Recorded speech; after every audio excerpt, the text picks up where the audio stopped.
Hi అండి, ఈరోజైతే వేడి వేడి స్పాంజ్ దోశలు ఎలా వేసుకోవాలో చూపిస్తాను చూడండి. మెత్తగా మృదువుగా ఉంటాయండి దోశలు.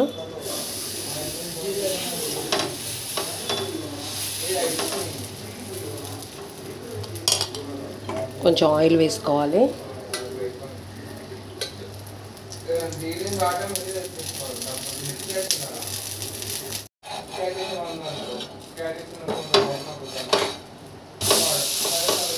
మనం పిండి పెట్టేటప్పుడు కొన్ని మెంతులు శనగపప్పు వేసుకుంటే దోశ ఇలా కలర్ఫుల్గా వస్తుందండి. మీరు కూడా ట్రై చేయండి. ఈ విధంగా స్పాంజ్ లాగా ఉండే దోశలు మీరు కూడా ప్రిపేర్ చేసుకోండి. మనం పిండి గ్రైండ్ చేసేటప్పుడే కొన్ని మెంతులు శనగపప్పు వేసుకొని గ్రైండ్ చేసుకుంటే మనకి దోశ కలర్ఫుల్గా వస్తుంది.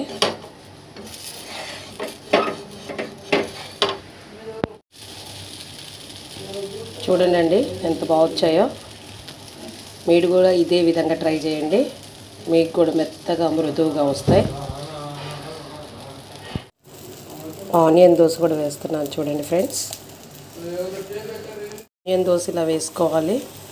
పచ్చిమిర్చి, కొత్తిమీర, ఆనియన్ చూడండి ఇలా మెత్తగా స్పాంజిల్లాగా వస్తాయి మనకి దోశలు. నేను చెప్పిన కొలతలతో వేసుకోండి. మనం బియ్యం, మినపప్పు నానబెట్టుకున్నప్పుడు కొన్ని మెంతులు శనగపప్పు వేసుకొని నానబెట్టుకొని 6 గంటల సేపు ఇలా గ్రైండ్ చేసుకొని మంచిగా స్పాంజ్ దోశలు ఇలా చేసుకోవచ్చండి. ఎంత మెత్తగా మృదువుగా ఉన్నాయో చూడండి ఫ్రెండ్స్. చూడండి ఎంత మెత్తగా ఉన్నాయో. ఇలా వేడి వేడి దోశలు చట్నీలో తింటే సూపర్గా ఉంటాయి. మీరు కూడా ట్రై చేయండి. మా ఛానల్ కూడా సబ్స్క్రైబ్ చేసుకోండి.